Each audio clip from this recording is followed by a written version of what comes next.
السلام عليكم ورحمة الله وبركاته.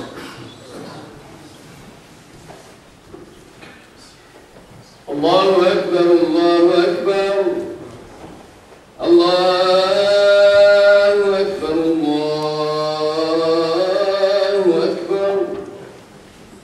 أشهد أن لا إله إلا الله أشهد أن لا إله إلا الله أشهد أن محمدا رسول الله أشهد أن محمدا رسول الله.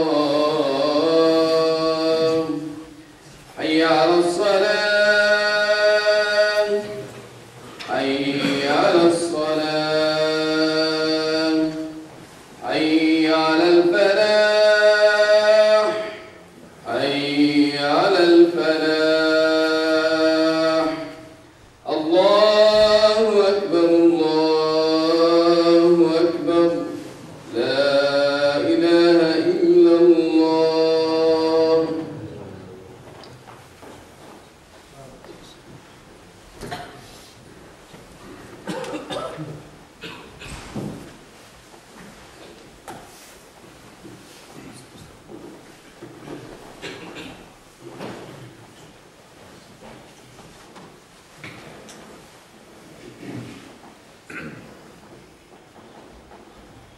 إن الحمد لله نحمده ونستعينه ونستغفره ونعوذ بالله من شرور أنفسنا وسيئات أعمالنا.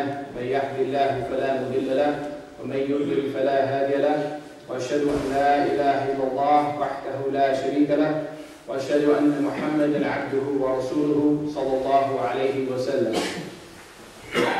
يا أيها الذين آمنوا اتقوا الله حق تقاته ولا تموتن إلا وأنتم مسلمون. يا أيها الناس اتقوا ربكم الذي خلقكم من نفس واحدة وخلق منها زوجها وبث منهما رجالا كثيرا ونساء واتقوا الله الذي تساءلون به والأرحام إن الله كان عليكم رقيبا.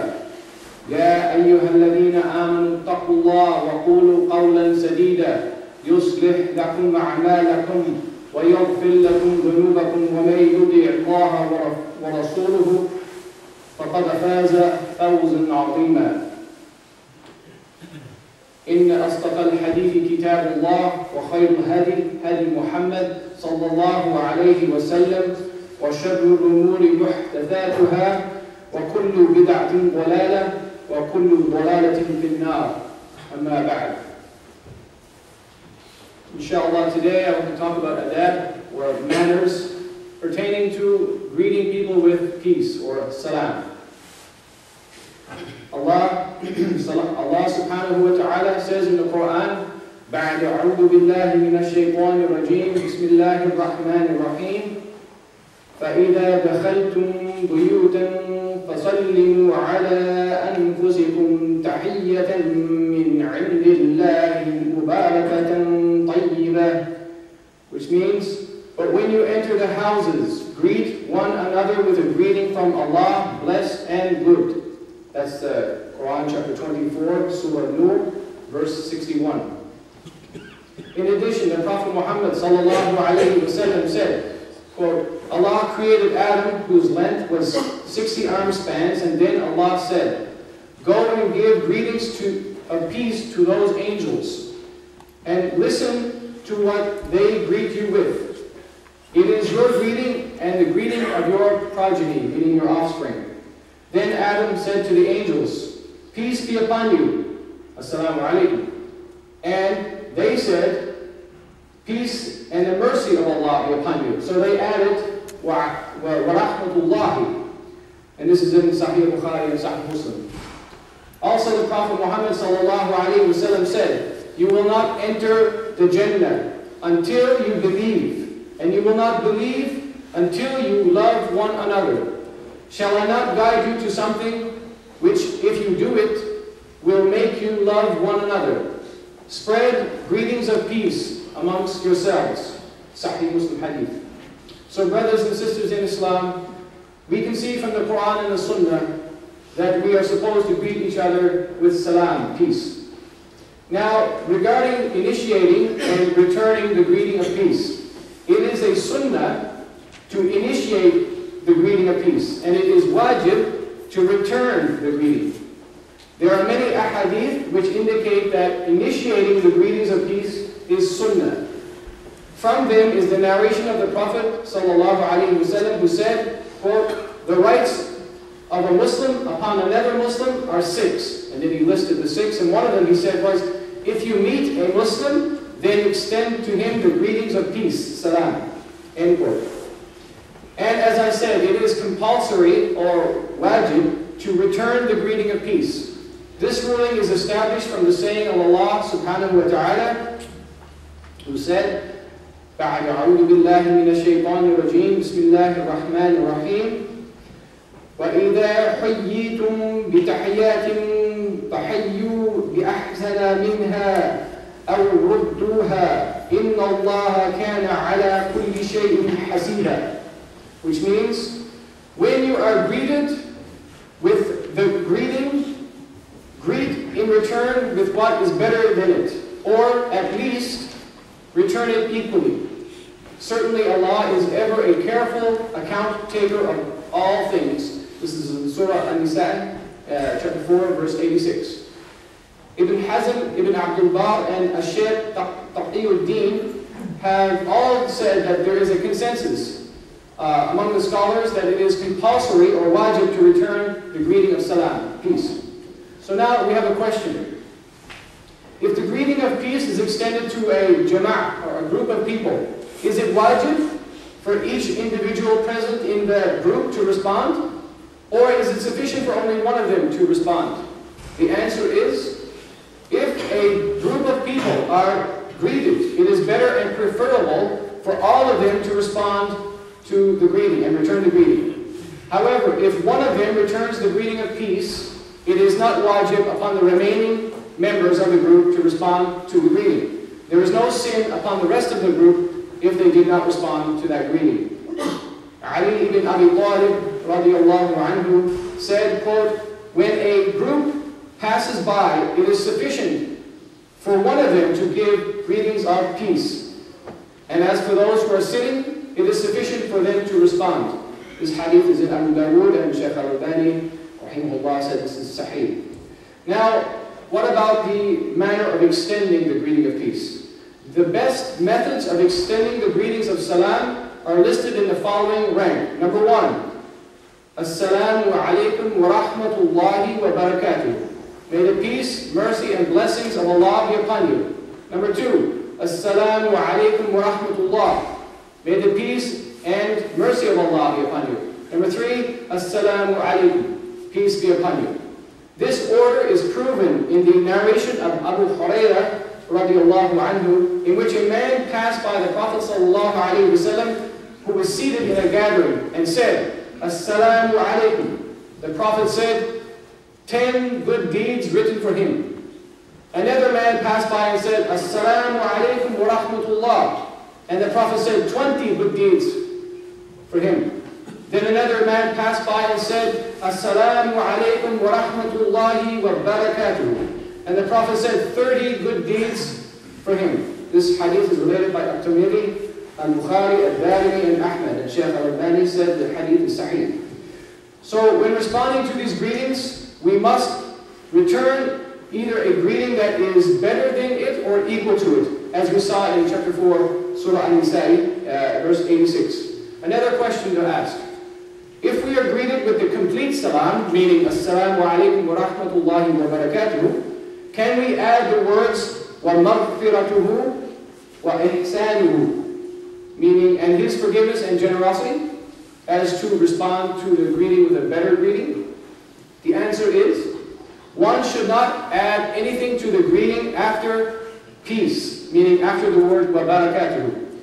Ibn Abdul Bar said, Ibn Abbas and Ibn Umar said, finish the greeting of peace with al-barakah, meaning وَبَرَكَاتُهُ. Just as Allah said about His righteous slaves in Surah Hud, which is chapter 11, verse 73, quote, بعد أعوذ بالله من الشيطان الرجيم بسم الله الرحمن الرحيم قالوا أتعجبين من أمر الله ورحمة الله وبركاته عليكم أهل البيت إنه حميد مجيد. Which means they said, thus do you wonder at Allah's decree, the grace of Allah and His blessings on you, O people of the house, meaning the people of Abraham's family. For He is indeed worthy of all praise, full of glory. So they disliked, these two Sahabas, they disliked for anyone to add anything after wa barakatuhu in the greetings of peace. Another question, is it permissible to add the word ta'ala to the greeting of peace? For example, some people say, Assalamu alaikum wa rahmatullahi ta'ala wa barakatuhu. Peace be upon you and the mercy of Allah, may He be exalted, and His blessings. The answer is, the word ta'ala is not mentioned in the ahadith, therefore one should refrain from adding it for this word to the greeting of peace. One must limit himself to what was narrated in the sunnah, which is to say, Assalamu alaikum wa rahmatullahi wa barakatuh. Peace be upon you and the mercy of Allah and His blessings. The word ta'ala is not part of the phrase that was narrated. If a person keeps saying it, then it becomes a habit or a sunnah, which was not narrated from the Prophet ﷺ. If a person says it sometimes, however, there is nothing wrong with that. Now, about reversing the order of the words in the greeting of peace. It is disliked, or makruh, to initiate the greeting with alayka salam. There are authentic narrations that establish this ruling. For example, Jabir ibn Salim al-Hujjayni said, quote, I went to the Prophet ﷺ and said, alayka salam. To which he responded, do not say alayka salam, but say instead, assalamu alayk. And this is reported by At-Tirmidhi, who said this hadith is Hasan Sahih. Reporting the greeting 3 times, repeating the greeting 3 times. When greeting a large gathering, or when in doubt that the person you greeted has heard you, it is recommended to greet people 3 times. One must not go beyond 3 times. Anas related that the Prophet ﷺ would repeat important statements 3 times. And he would pass a group of people, he would give greetings 3 times. Imam An-Nawawi said, after mentioning this narration, quote, this is taken to apply to situations where there are many people in the gathering, end quote. Ibn Hajar also said, quote, one does the same if he thinks that the other people did not hear him, in which case it is sunnah to repeat the greeting for a 2nd and then a 3rd time. But he should not go beyond 3rd time. The 3rd time. Also, it is sunnah to initiate the greeting and respond to it in a loud, audible voice. It is from the guidance of the Prophet ﷺ that he would raise his voice when he gave and returned the greeting of salam. We are not rewarded for whispering the greeting of salam. The same ruling applies to using an extremely low tone of voice, such that no one but yourself can hear it. Thabit ibn Ubayd said, quote, I went on a gathering wherein Abdullah ibn Umar was present, and he said, when you give greetings of salam, then let others hear you, for it is a blessed and good greeting, end quote. Ibn Hajar highlighted that the Prophet ﷺ ordered the Muslims to spread greetings of peace among themselves, but that order cannot be fulfilled if one gives greeting of salam in a low tone of voice. Hence, to comply with this command, it is required that one should initiate and return the greetings in a loud, audible voice. Imam An-Nawawi further ruled that if one initiates the greeting in an inaudible or low voice, it is not wajib upon the recipient to return the greeting because it is as though no greeting was given at all. Similarly, when responding to the group or responding to the greeting, one must do it in a loud, audible voice to fulfill the wajib duty upon him. أقول قولي هذا وأستغفر الله لي ولكم.